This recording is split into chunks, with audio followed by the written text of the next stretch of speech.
నగర పార్టీ అధ్యక్షులు మల్లేశం గారు,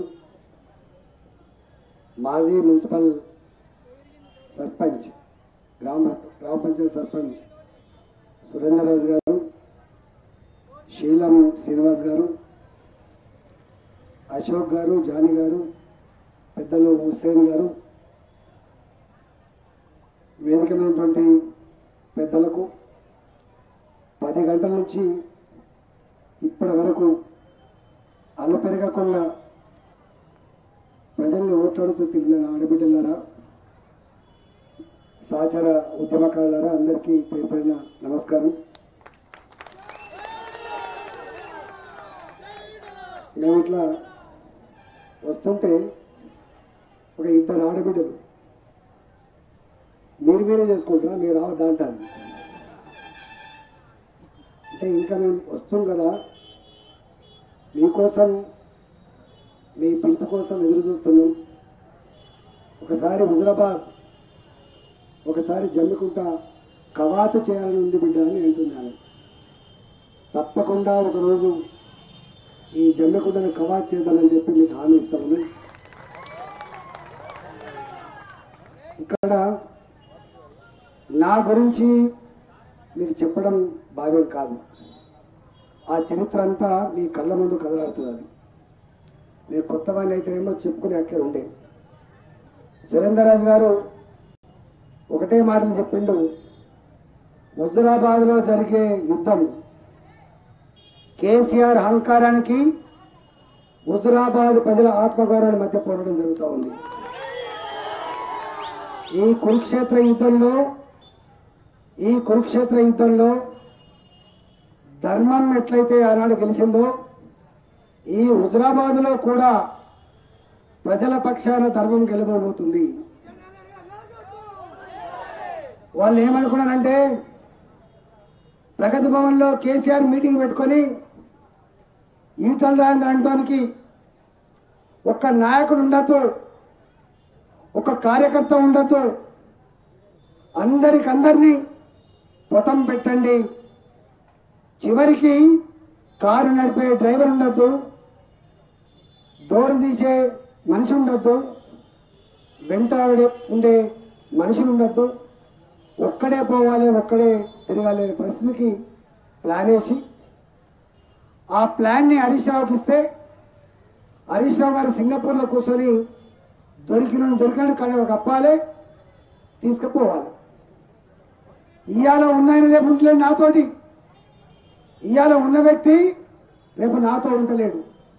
మీకు తెలుసు, ఇదే మున్సిపాలిటీలో ఇంతమంది కౌన్సిలర్ని మనం గెలిపించుకున్నాం. మనం మీ అండ లేకుండా వాళ్ళకు, మీ ఆశీర్వాదం లేకుండా, నా అండ లేకుండా, నా ఆశీర్వాదం లేకుండా కానీ తీసుకుపోయింది. కానీ నేను ఒకటే అంటున్నా, ఊరంతా ఒక దారి, ఊసల వెళ్ళింది మరో దారి. నాయకులందరినీ మీరు తీసుకుపోయిందో, కానీ ప్రజలను మాత్రం తీసుకుపోలేరు. ప్రజలు మాత్రం ఈ కురుక్షేత్ర యుద్ధంలో ధర్మం వైపు, ఈటల వైపు ఉన్నారనే దానికి నిదర్శనం ఈరోజు మీ ర్యాలీ. మీరంతా కూడా వాళ్ళు మాట్లాడిన మాటలకు గాయపడుతున్నారు. ఒక ఆడబిడ్డ టీవీలో ఇంటర్వ్యూ ఇస్తుంది, ఏం మాట్లాడుతున్నారో నువ్వు, వయసు తగ్గట్టు మాట్లాడు, నోరు దగ్గర పెట్టి మాట్లాడు, ఏది పడితే అది మాట్లాడితే మంచిగా లేదని చెప్పి టీవీ కూడా పగలగొట్టబుద్దయింది ఆ మాటలు వింటుంటా అని చెప్పి నా హుజరాబాద్ ఆడబిడ్డ ఒక ఆమె ఛాలెంజ్ చేసింది. అంటే గంత హీనంగా, గంత దరిద్రంగా,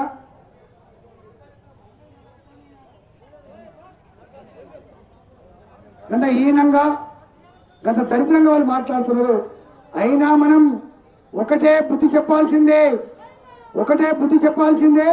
30వ తారీఖు నాడు జరిగే ఎన్నికల్లో మన గుర్తు కమలం పువ్వు గుర్తు పెట్టుకోండి. ఆనాటి గుర్తు వేరు, ఇవాటి గుర్తు వేరు. ఇవాటి మన గుర్తు కమలం పువ్వు గుర్తు. కాబట్టి ఇవాళ వాళ్ళు అంటున్నాడు, ఎవరు కోటేస్తామమ్మా అంటే ఈటలన్న కనంగానే ఈటలన్న గుర్తు ఏందో తెలుసా అని చెప్పి కారు గుర్తు అని చెప్పి చెప్తున్నట. మన పేరు చెప్పుకోకుండా వాళ్ళ ముఖం చెల్లుబాటు అయితే జమ్మగుంటలు. కాబట్టి ఇవాళ మన గుర్తు కమలం పువ్వు గుర్తు. కాబట్టి కమలం పువ్వు గుర్తుకు ఓటేసి గెలిపించాలని చెప్పి మేము వేడుకుంటా ఉన్నాం. ఇక సాయంత్రం కూడా మళ్ళీ 3 గంటల నుంచి మళ్ళీ వేరే ట్రిప్తో మేము తిరిగేది ఉంది కాబట్టి మీరందరూ కూడా ఇంటికి వచ్చి మంచిగా భోజనాలు చేసి మీరు ఇంటికి వెళ్ళవలసిందిగా కోరుతూ చివరిగా ఒకటే మాట వాళ్ళు ఇప్పటికే దావతులు ఇస్తున్నారు, వాళ్ళు ఇప్పటికే ప్రలోభ పెడుతున్నారు. దసరాకు కూడా మనకు రూపాయి ఖర్చు లేకుండా ఇంటింటికి 2 కిలోల మాంసం కూడా పంపుతారట, దసరా ఖర్చు కూడా పంపుతారట. ఒకవేళ ఓటు కనుక 20,000 50,000 ఇస్తే కూడా తీసుకోండి తప్పకుండా. ఆ డబ్బులు వాళ్ళ డబ్బులు కాదు, వాళ్ళ సొమ్ములు కాదు, ఆ డబ్బు మన డబ్బులు కాబట్టి 50,000 రూపాయలు ఇచ్చినా 1,00,000 రూపాయలు ఇచ్చినా తీసుకోండి, కానీ కమలం ప్రభుత్వం మాత్రం మర్చిపోతుంది మనం చేస్తున్నా. ఇవాళ దళిత బంధు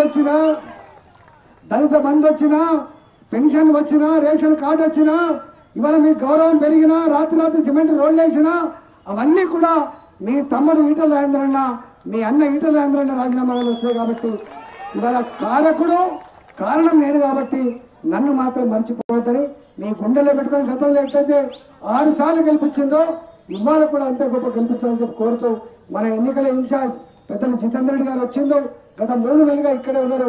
ఇంకొక 20 రోజుల పాటు ఇదే కార్యక్రమాన్ని కొనసాగించి గొప్ప మెజార్టీతో గెలిపించి ఆ డప్పు సంచులకి కేసీఆర్ అహంకారానికి కేసీఆర్ మద్యానికి ఈ ఉజమాని వర్గంలో చెల్లదని చెప్పి చెల్లమనిపించాలని చెప్పి మనం చేస్తూ సెలవు తీసుకున్నా. జై తెలంగాణ, జై తెలంగాణ, జై బీజేపీ.